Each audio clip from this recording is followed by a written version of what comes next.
Man, it was hard. Like I said, I was still really young, so it was just a hard position to, imagine myself in, but I was in it. And, the hardest thing is, like you said, just so much self-doubt. That's a reflective Jonathan Thompson, the senior cornerback for Saluki Football. Quite a ride it's been for JT. He's been all across the country. He's worked odd jobs. He's lived in different states. And now he's on scholarship. He's been a starter.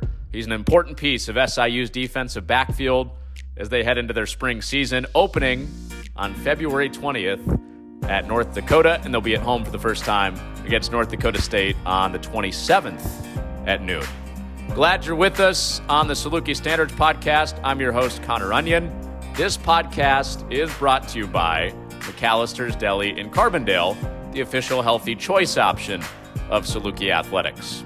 Consider your last-minute meetings, get-togethers, or celebrations handled because McAllister's brings their best to every event. From delivery and setup to big appetites and the small details, McAllister's has you covered. Go to McAllistersDeli.com/catering and let's stay connected. The incredible ride it's been for Jonathan Thompson. In this conversation, he reveals a bunch of the hurdles that he's cleared to start for the Salukis as a DB. Hope you enjoy it. Here's Jonathan Thompson on the Saluki Standards Podcast. It's going well. It's different playing in the spring, as far as the weather and everything, but, it's fun. We were joking about that before we got on here. Me being from cold weather up near Chicago, you being down in Georgia growing up, you didn't seem too excited about practicing in the snow. Is that the right feel? You kind of there, you know what I'm saying? It's always fun playing football for me. It's always fun just getting out there, but it has been different just getting used to playing, in the cold and in the snow. It's been it's definitely been a change for me. But I would say it's definitely helped me as far as my mental, just understanding that, if you want to play at the higher level, you might have to play some games in the snow and in the cold. So, I just feel like it's just preparing me for something greater. The good news is the offensive guys feel that too when you're smacking them. Exactly. Yeah. Well, just with spring practice and all that, just overall, how do you think the team's looked coming back from a bit of a layoff with Christmas break and now getting ready for the real season to start? Yeah. I feel like we've been, doing everything that we need to do to prepare ourselves to play at a high level as far as, competing against each other, offense versus defense. I feel very confident in our defense for sure. And as well as our offense, like, it's never a day when we go out there and it's not like us going back and forth. It's not ever a day when the defense is just beating up on the offense or the offense is just torching the defense. It's always, iron sharpening iron. So I feel like that's always a good sign, just because, I've been on teams when it's just like it's only good offense or it's only a good defense. So just knowing that we have weapons on both sides of the ball, it's always a good feeling. And then considering how, we haven't really been playing football. We've really just been working out for months and just getting back into it. I feel like we've been doing well as far as how we're handling everything and practicing and stuff. So it's been fun for sure. I watched the video you did at practice the other day that got posted on Saluki Football Twitter, and you had some similar thoughts that you've never been this confident in a defense you've played on. Why do you feel that way? I feel that way just not only the guys around me, but just the coaching. I just feel like I've been placed in position to make plays now, and just I always feel like it's the older you get, I feel like you get smarter when you're playing a sport, and I just feel like I've just gotten so much more smart, and my coaches have also been putting me in position, and I just have a better understanding of the defense and just of the game. And like I said, just having players on the side of you where that they're playmakers as well, that's always going to make you more confident to just go with your gut. If I see something, I can just go rather than hesitating. But now I know whoever's behind me or on the side of me has my back. I can just trigger. What impact has Coach Jason Petrino had on you, your defensive coordinator? A big one. A big one. He's probably he's probably one of my biggest critics on the team, but I love it. I don't feel like I would be as good as I am right now or in the position I am without him or Coach Rogers at all. You know what I'm saying? Those two are definitely my biggest critics. I was literally just texting him not too long ago before I got on this meeting about something that happened in practice yesterday, and yesterday was just a walkthrough, and he's still he's still coaching me through things like that. So I just feel like I've just become a better, you know what I'm saying, not only a better football player, but a better individual just because, he's just been making me take the criticism and taking it in a positive manner. And, I just feel confident about him coaching me just because I just feel like he's so smart and the schemes that he has are just super unique. And, you know what I'm saying, I just feel like it puts not only me in a good position, but our defense in a great position. What's he critiquing you on during a walkthrough? How do you even do that? It was my fault. I had busted the coverage. I took something that I wasn't supposed to take, but you know what I'm saying? His main thing is always just having a focused mindset, no matter if it's a walkthrough or if we're playing a championship game. And, it was just a lack of focus I had out there. And he was just kind of, coach me up on it like, hey, you know what I'm saying? You got to be here for that. And I'm like, yeah, you're right. You're right. What's the overall critique? I mean, you've had some good moments now in a couple years in the program. What's the overall critique, though, of where you can be better individually? I would say just being I'm a big technique guy. I love my technique. To me, football is like an art, you know what I'm saying? So anytime I'm out there on the field or anytime I'm playing, I just look at it as an artwork. So technique is just a big thing for me. And, I would say the main thing that Coach Rogers and Coach Petrino have been coaching me about is just really just making sure I'm taking my steps, my proper steps, you know what I'm saying? And usually it's at the beginning of the play. It's not more so during the play or where it's going on. It's usually at the beginning of the play, just me taking the proper steps or, not getting out so fast, just tempoing and allowing things to come to me so I can, see everything on the field rather than just getting out super fast and seeing too much, you know what I'm saying? So, when the world was on fire and we weren't sure if we were going to have football in the fall, ends up getting canceled. One of the best guys in your room, in the DB room, said he's going to transfer, Quay Brown. Now he's back. I mean, what's it been like to have Quay Brown back for you and the rest of the DBs? Man, it's been great. You know what I'm saying? Quay's one of my close friends, but beyond the football field, we're good friends. So it was definitely hard. It was a hard pill to swallow once he had made the decision to transfer. So once we figured out he was coming back, it was just a big sigh of relief for me. And I'm sure for the coaches and the players on the team as well, it's always good to have a playmaker, on the field with you, someone that is going to make plays and just, and then playing defensive back. I feel like a huge thing is just knowing the defense. And, it's always easier to go through something with someone, whether, once you played with them before. So, considering me and Quay played together last year, I just feel like our chemistry is only growing rather than if it was a newer guy in here. He's still learning the defense. I'm still learning how he plays. He's still learning how I'm playing. So, I would say it's been a blessing just having Quay back around, you know what I'm saying? Just having him be able to give me calls and me, give him calls. It's just been a blessing. And, I'm grateful. I'm excited to go to war with him. Yeah, this is we'll get into this here in a little bit, but I mean, SIU's kind of been dubbed DBU at the FCS level because of all the guys that have been in the NFL. You've played alongside Madre Harper, Jeremy Chin, of course, one of the best in the NFL this year. What did you take away from playing with those two guys a year ago? Man, the details, just every little thing, just the smallest things, can impact someone and you don't even know, you know what I'm saying? Just, practicing with Madre, he was just so big on just hustling, everywhere he goes, everything he's doing, he's just busting his tail. And I feel like I took that away from him, just running to the ball, even if the ball is not on my side of the field. Corner, we're usually on the other side of the field if the ball isn't on our side. So it's like we have to run across the field to get there. So he's definitely, just seeing him do it just made me want to do it. And now it's like a habit. So the younger guys that are here now, they see me doing it. So now they're doing it, and that's been a big thing. And, the biggest thing that I learned from Chin, him playing safety and me playing corner, we weren't really in the room as much as me and Madre were. But when I first got here, me and Chen, it was me, Chen, and DJ Davis, and we all worked out at the same rack. And that probably was like that was probably the summer that I've gotten. I feel like I was at my strongest.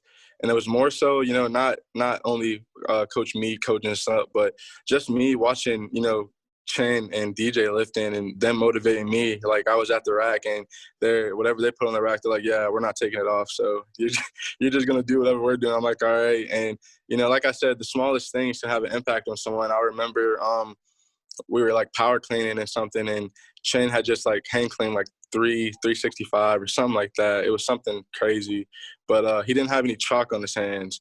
And I was like, why don't you like use chalk? He's like, are you going to have chalk on the field? Like you're not going to have chalk on the field to help you tackle someone.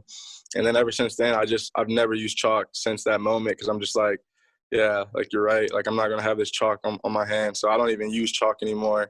And I don't even think he knows, but like, it was just like that small encounter, like it just impacted me, and it has like for this long.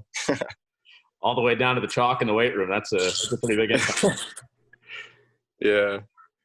Do you think that was intentional? I mean, DJ Davis and Jeremy Chin, those were kind of the guys as leaders in the program when you got here. Do you think it was intentional that the coaches put you with them, or did you seek them out? I do. Like I said, like Chin is like a safety. He's like 220. DJ is like, like 2% body fat on him. He's like stocked up running back. And I was like, at the time, I think I was like 180, 182 or something like that. And I'm like, yeah, whatever. But Coach Meade had put me at the rack with him. And it was more so because of my work ethic. I am one of the harder workers on the team. And I think Coach Meade obviously knows that. So I think he was just trying to keep me in a circle around people that, have similar interests as me. So I think that was more so what that was about. But, yeah, they definitely did it for a reason, and it helped for sure. Were you able to get the weight up or no? Yeah. After a while, like first couple of weeks, man, I'm not going to lie, it was hard. It was hard for me. But after a while, I was definitely doing front squat and, whatever they had on the rack and stuff like that. Yeah, so.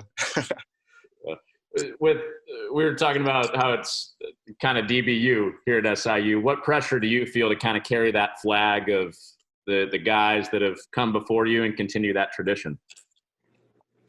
I don't really feel any pressure personally.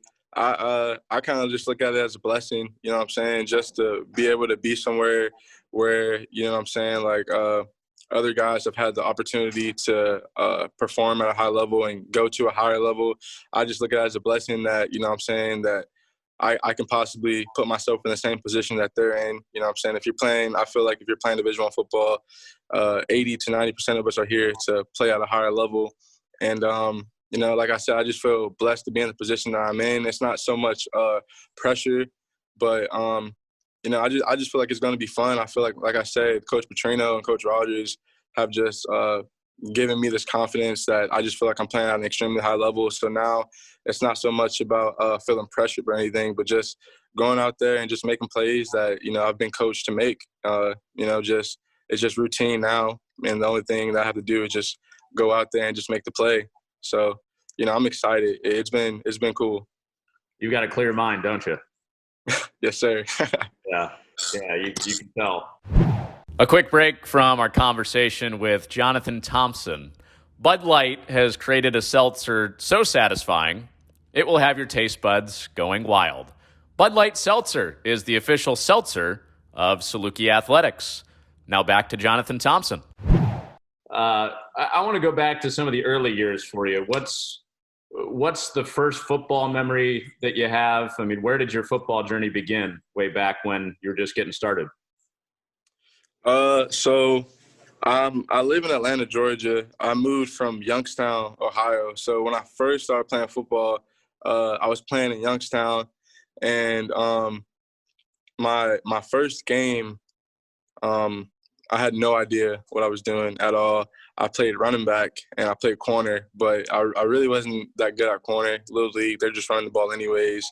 But running back, I didn't know any of the plays. I'm not gonna lie, I didn't know any of the plays. So every time the play would be called, I'd ask the quarterback, like, okay, I'm like, what do I have to do? And it was like our first game, and we were playing.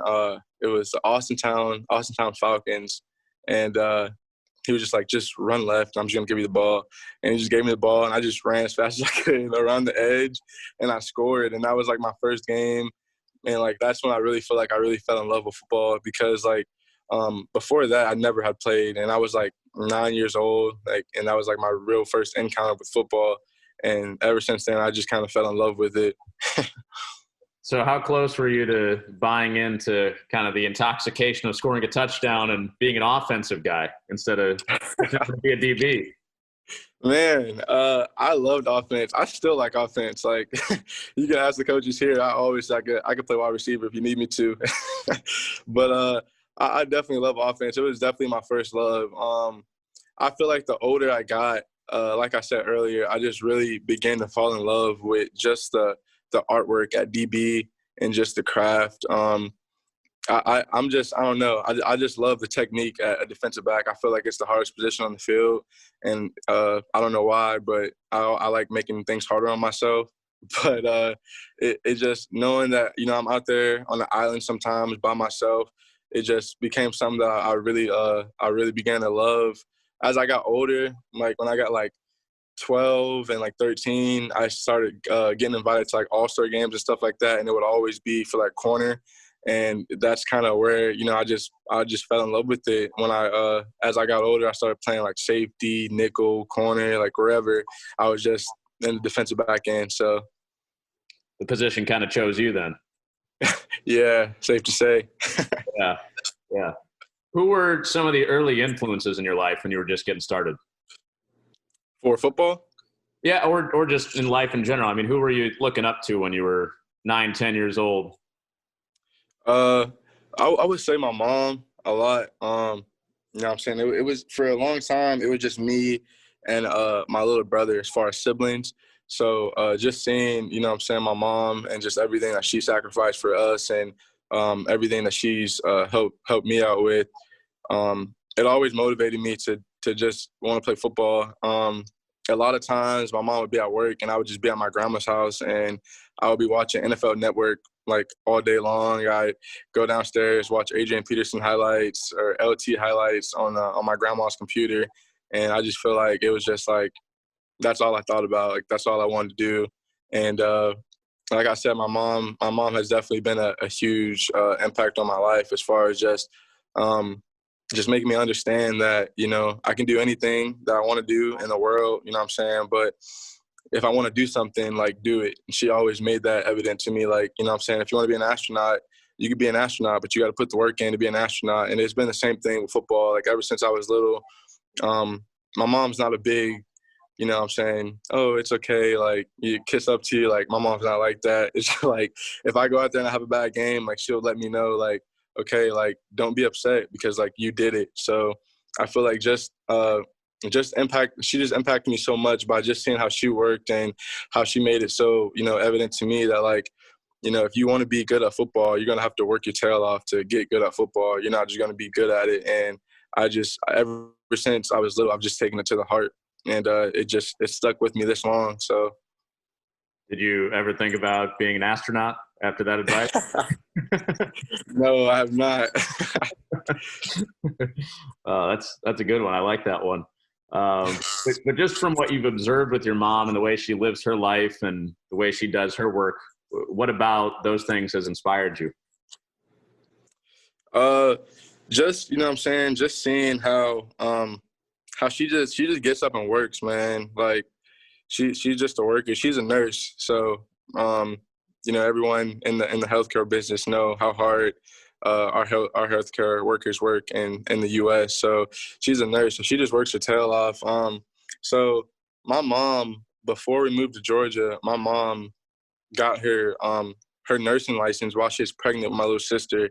Like the whole year she was pregnant with my little sister, and she still finished out, graduated and got her license. And to me, even though I was only in like 6th grade at the time, I just thought that was so cool because I'm like, man, like my mom just did this and she's pregnant. Like she's still working hard and she's still doing what she has to do. And like I said, like I feel like sometimes the smallest things impact people, and sometimes you don't even notice, the person that's impacting the other people don't even really understand. And I don't even think my mom understood what she was doing and the example that she was providing for me and my brother and my siblings, just everyone. But it stick. I don't know about them, but I'm sure it has. But it stuck with me, and I feel like it will. Forever. But just seeing, her work ethic and how she's always, just selfless and just putting her, she puts herself last, and it just has motivated me to, just do whatever I have to do to put myself in a position where I want to be. You've got what, 5, 6 siblings now? How many? Yeah, I got a lot. So, I got a little brother named Tyler. I got another little brother named Tyreek, and then I have a little sister named Taya on my mom's side. And then on my dad's side, I got a little sister named Olivia and a little sister named Jocelyn. So 5, and then me at 6, and I'm the oldest out of all of them. Man, so you're the big brother I'm sure they're all looking up to. What have you passed down to your siblings as far as the influence that you want to impart on them? Yeah, so my younger siblings, like Ty and Tyler, and Olivia, like they're all smaller. So I don't feel like my impact has been super huge on them just because I've been in college when they're kind of growing up. But my brother Tyreek, he's a senior right now. He goes to Milk Creek High School in Georgia. He plays corner as well, so we play the same position. So I just feel like it's just my job to show them the right way to do things. And I just feel like I've taken it personal as far as just leading my brother in the right direction. And we're kind of different in a way. Like he works hard, but I'm a pretty hard worker. So like he used to, like, my mom used to always tease him because he used to play video games all the time, and I used to always want to go outside and play football and stuff, But like I said, I feel like the older I've gotten, the more he's able to, like, really see what I'm doing and why I'm doing it. And I feel like it's definitely has rubbed off on him because, now he works his tail off, to get to where he wants to get to and wherever he wants to get to. And I feel like that's been the biggest thing. Just it's been cool to see just because, like, I know my brother. I know where he came from as far as, like, his work ethic. And now, like, he's working out. Even if he goes to the field by himself, he's working out. And I like to take a little bit of credit of that because before, like, it was never like that. I used to have to beg him to come to the field with me, and now he's the one, like, hey, you want to go to the field? So it's been cool to see. Is he on some college's radar? Mm-hmm. No? Yep, he is right now. I've been trying to get SIU to recruit him. Right now, he has Presbyterian College has been recruiting him pretty heavy. I think he wants to commit there, but he's not sure yet. And West Georgia, and he also just had he's just gotten the Georgia Tech coaches just contacted him too. So that'd be big if he get that one. But yeah, he's a good athlete. I think wherever he lands, he's gonna be all right for sure. So will he be a freshman in the fall, or does he have one more year left? Yeah, he'll be a freshman in the fall. Okay, all right. Yep. This is maybe a little public call to action. Come on, Coach Hill, get him up the well, speaking of Coach Hill, and on the topic of leadership, what has Coach Hill's leadership meant to you in the couple years you've spent in his program? Man, you're asking a lot of good questions. I can't explain it. When I first got here, I transferred from a junior college, so the leadership, there compared to leadership here at Division I college or any university is completely different. I feel like at junior college, it's more so like these guys are trying to get their offers, get out of here, you know what I'm saying? And here, it's like everything you do is for the team, for the sake of the team. And Coach Hill has helped me, like, tremendously just put my mindset, in that order. Like, before, like, I wouldn't say I was ever, like, selfish, but I'm definitely I'm selfless now just because of the things that he's taught me and the you know what I'm saying, just the different techniques that he's taught me. And as far as like you know, the leadership is going, I just feel great about that just because you know, last year I was a transfer coming in here into a room with a bunch of guys that have been here. I think it was 4 seniors in the room, and I was the junior, and I was looked at as the leader of the room. So, you know, I definitely credit Coach Hill for that. All the time, he just tells me, you know, the corners look up to me. So it's like whenever I do something, they think it's okay to do it. So it's definitely just has molded me into understanding that, you know, I got to be on time. You know what I'm saying? I got to be coachable. You know, I gotta do every set, every rep I gotta do. I was gonna do it anyways, but I really gotta do it now because it's like all eyes are on me.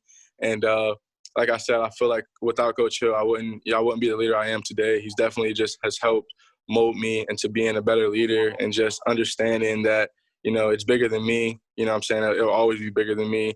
And I just feel like that's helped me being a leader and also being a football player.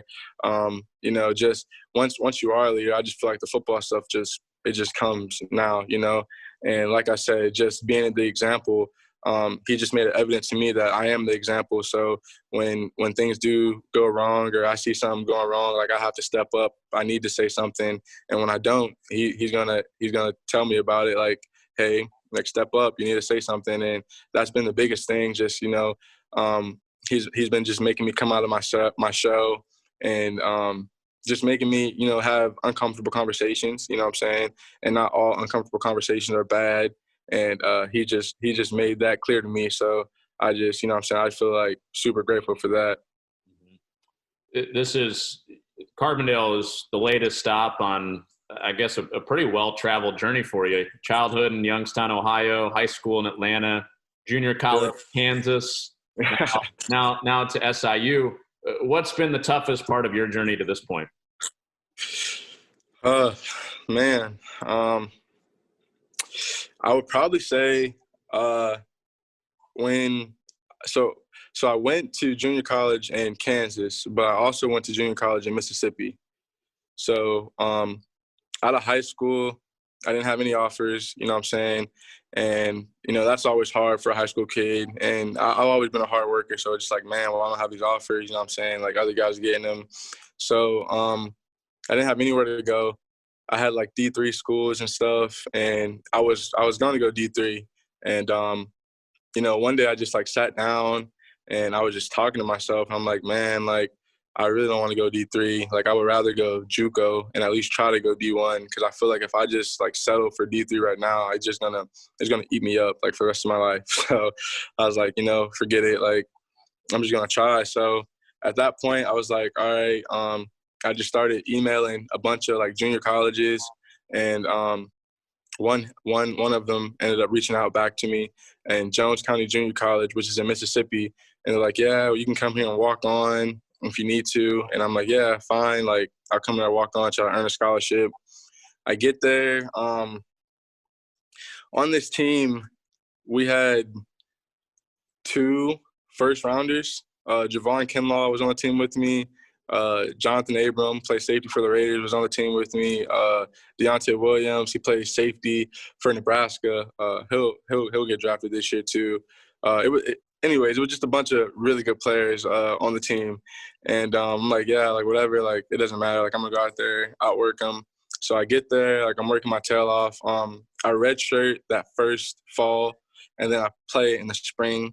But after the spring, like spring ball, I get cut.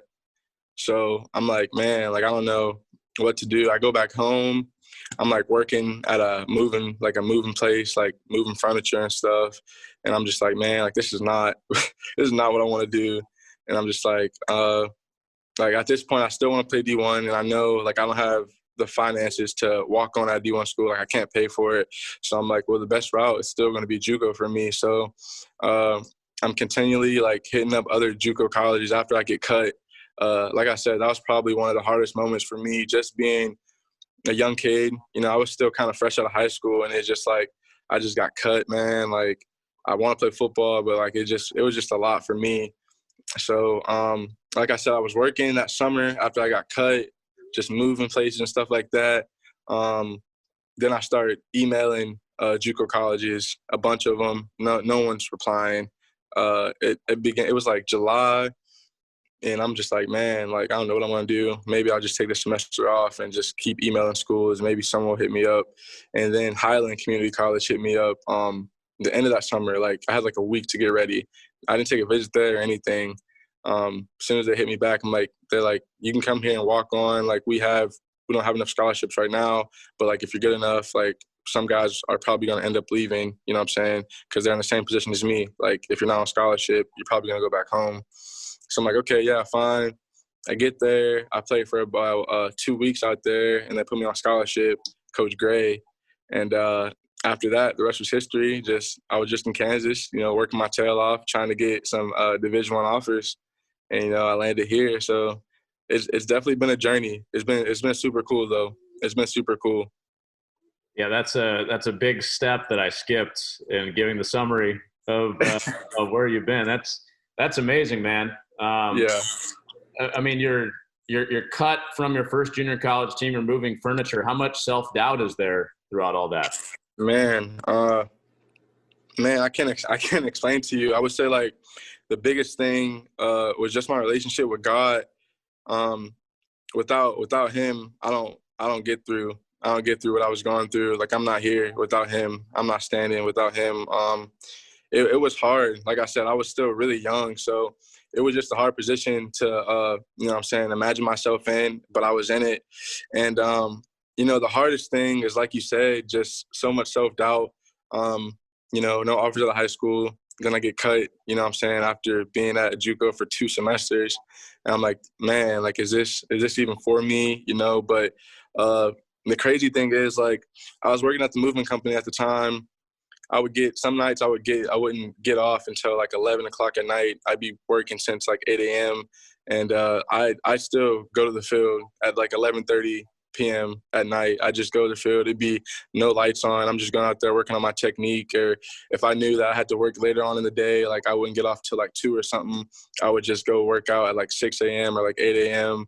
But I was still getting my work in, you know what I'm saying? That was probably the hardest thing because I had no destination.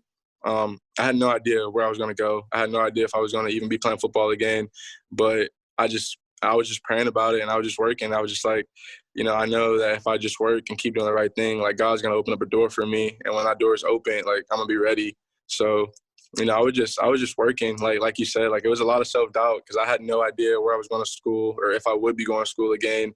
But I was just like, if that door opens up, like, I'm going to be ready. So I was just, working with no destination.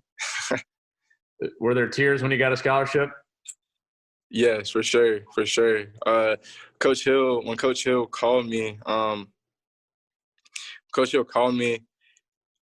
they offered me, and like it was like a day went by. I called him back the next day, and I'm like, yeah, hey coach, I'm committing. He's like, you're committing already? Like, you're not gonna wait till your visit? I'm like, nah, like I'm committing now. Like, I'm still gonna come on the visit, but I just want you to know, like, I'm committing.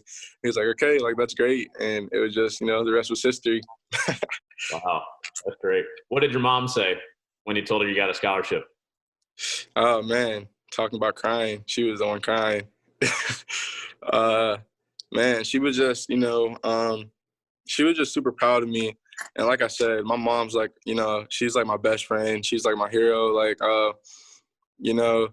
at the time, like she didn't really know much about, like, I'm the oldest. So she's experiencing all this college stuff first with me. She didn't really know what to do as far as like the scholarship situation. And now she has a better understanding of my brother. But with me, like, I was the first one for her. So she really didn't know anything. So she was just like, I think that you should go to this D3 school. You know what I'm saying? Like, they're offering you a little bit of money. Like, it's a for sure thing. And like, once I told her that I was going to regret the decision, she got on board with me. And that's why I just feel like, she's one of my biggest supporters. You know what I'm saying? Like, she didn't know what was going to happen either, but me just telling her that I felt like I was going to be unhappy with that decision, she was like, okay, like, whatever you want to do, like, I'm 10 toes behind you. And like, once I got the scholarship, she was just like, it's just a sigh of relief for her, for sure. Just because, like, she, at the time, like, she let me make a decision for myself. I was 18, and she just, she stuck behind me, and she just allowed me to make that decision. And, thankfully it turned out for the best.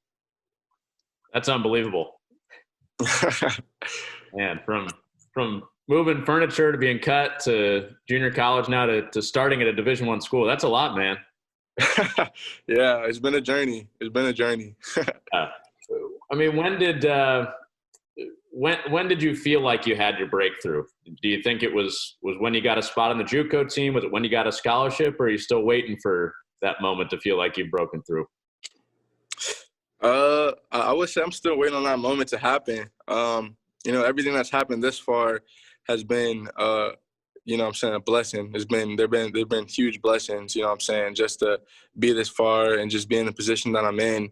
I can't thank God enough, I can't thank, the coaches here at SIU enough for, presenting the opportunity in front of me. Coach Hill just believing in me when I was coming out of JUCO, I didn't have any offers. So SIU was the only one. So really just Coach Hill just believing in me and Coach Petrino just believing in me, giving me the opportunity. Like day one, I was here, I was playing corner and nickel, I was up here in the offices every single day, all night long, just trying to understand the defense. So, just coming that far has been a blessing, and I'm forever thankful.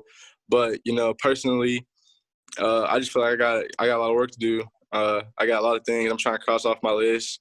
I'm trying to go somewhere, where I wouldn't even imagine of being. So, right now, I just feel like I'm in a good spot, but I'm not comfortable at all. I always feel like there's other things I can work on, other things I can get better at, and I'm just hungry for that breakthrough. Like you said, once it happens, I know I'll know. But right now, like I said, I feel good at where I'm at and the things I'm doing for sure.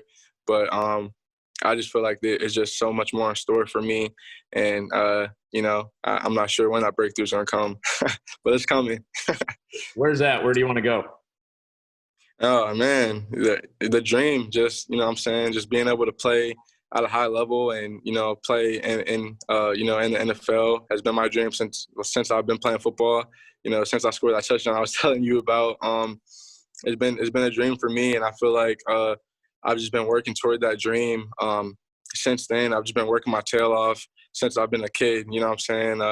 Most kids when they're in 7th and 8th grade, they're asking for like video games and stuff. Like you can ask my mom, like 7th and 8th grade, I asked for like a pair of shoes, like a ladder, like I wanted a weight set. Like I was like, this is what I want to do, so I need all these things to get better. So I just, I'm just happy at the position that I'm in, But like I said, being in the NFL is definitely, my goal for right now. And just playing at an elite level, whether that be here in the NFL. I just want to play at an elite level where, where, the people on the opposing team and the fans can look on the field and be like, man, like that guy's really good.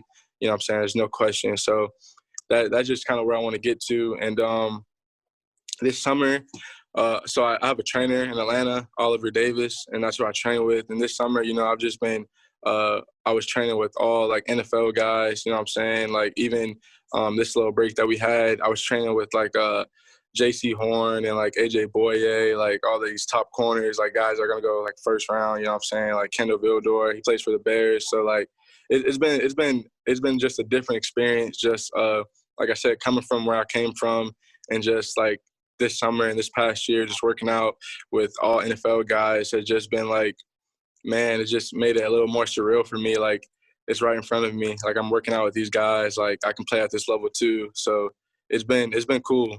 It's been cool for sure. I'm sure if I asked you to predict the future 5 years ago, it'd be hard to predict the path that you've had. But I'm going to ask this question 5 more years in the future now. Where do you think you'll be in 5 years? What do you think Jonathan Thompson's life is going to look like 5 years from now? 5 years from now, I feel like I'm going to be on an NFL team, and I feel like I'm going to be balling. That's my mindset. It's been my mindset, and every obstacle that I've come upon so far, I've overcame, and I don't plan on stopping now. I know there's more obstacles to come, but I'm prepared. Like I said, I'm always prepared. So, the more obstacles that come, the better I'm going to get at overcoming them. And, I feel like, the steps that I'm taking in the journey that I've been going along is just, it feels like it's destined. So that's just kind of my mindset as far as like where I'll be. I hope we can look back at this in 5 years. You're a 5-year NFL vet at that point, and this will be a little time capsule. Yeah, for sure. Well, hey, man, incredible stuff. That's really neat. Thanks for sharing all that with us. Really appreciate your time. Yep, thank you. That's Jonathan Thompson here on the Saluki Standards podcast. Again, the Salukis open up their season on the road on the 20th, and they'll be at home on the 27th against NDSU. Thanks for listening. This has been another Saluki Standards podcast.